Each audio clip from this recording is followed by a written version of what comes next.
घटना ने railway system की कार्यशैली पर बड़े सवाल खड़े कर दिए हैं। करोड़ों रुपए खर्च होने के बावजूद निर्माण की गुणवत्ता पर गंभीर सवाल उठे हैं। हादसे के बाद यात्रियों में डर और नाराजगी है। विपक्ष ने मामले की निष्पक्ष जांच और जिम्मेदार अधिकारियों पर कार्रवाई की मांग की। स्वर्गीय प्रतीक यादव के पार्थिव शरीर को ससुर अरविंद सिंह बिष्ट द्वारा मुखाग्नि दिए जाने पर उठे सवालों के बीच अपर्णा यादव के भाई अमन सिंह बिष्ट ने सफाई दी। उन्होंने बताया है कि पूरा परिवार स्वामी अवधेशानंद जी से दीक्षित है और गुरु जी के निर्देश पर ही अंतिम संस्कार कराया गया है। अमन ने कहा है कि धार्मिक नियमों के अनुसार अपवाद स्वरूप कोई भी व्यक्ति मुखाग्नि दे सकता है। इकाना स्टेडियम में एलएसजी सीएसके मैच के दौरान बड़ा हादसा टल गया। मैच देख रहे एक सीएसके फैन की अचानक तबीयत बिगड़ गई और वो स्टैंड में बेहोश हो गया। मौके पर मौजूद मेडिकल टीम ने तुरंत फैन को प्राथमिक इलाज देकर अस्पताल पहुंचाया। समय पर मिले इलाज से उसकी हालत संभल गई है।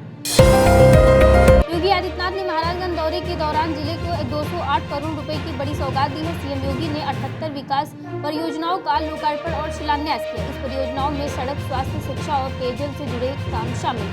कार्यक्रम में सीएम ने कहा है कि शहर, गांव, गरीब और किसानों के विकास के लिए लगातार काम कर रही है और प्रदेश को विकास की नई ऊंचाइयों पर ले जाया जा रहा है। उन्नाव रेप केस के दोषी पूर्व विधायक कुलदीप सिंह सेंगर को सुप्रीम कोर्ट से बड़ा झटका।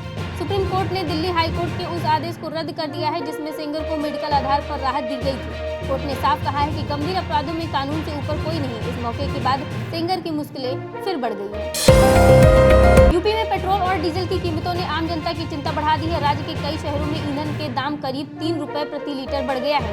राजधानी लखनऊ, नोएडा और मेरठ समेत कई जिलों में नए रेट लागू हो चुके हैं। देश भर में नीट 2026 पेपर लीक मामले को लेकर विरोध और गुस्सा लगातार बढ़ता जा रहा है। यूपी समेत कई राज्यों में छात्र सड़कों पर प्रदर्शन कर रहे हैं। इस बीच शिक्षा मंत्री ने बड़ा ऐलान करते हुए कहा है कि अगले साल में नीट की परीक्षा ऑनलाइन मोड में कराई जाएगी। साथ ही परीक्षा में शामिल छात्रों की फीस वापस करने का भी फैसला लिया गया है। उत्तर प्रदेश में अब सीएनजी से चलना भी महंगा हो गया है। प्रदेश के कई शहरों में सीएनजी के दाम बढ़ा दिए गए हैं जिसमें ऑटो, टैक्सी और निजी वाहन चालकों के जेब में सीधा असर पड़ेगा। बढ़ती महंगाई के बीच आम लोगों की रोजाना यात्रा का खर्च और बढ़ गया है।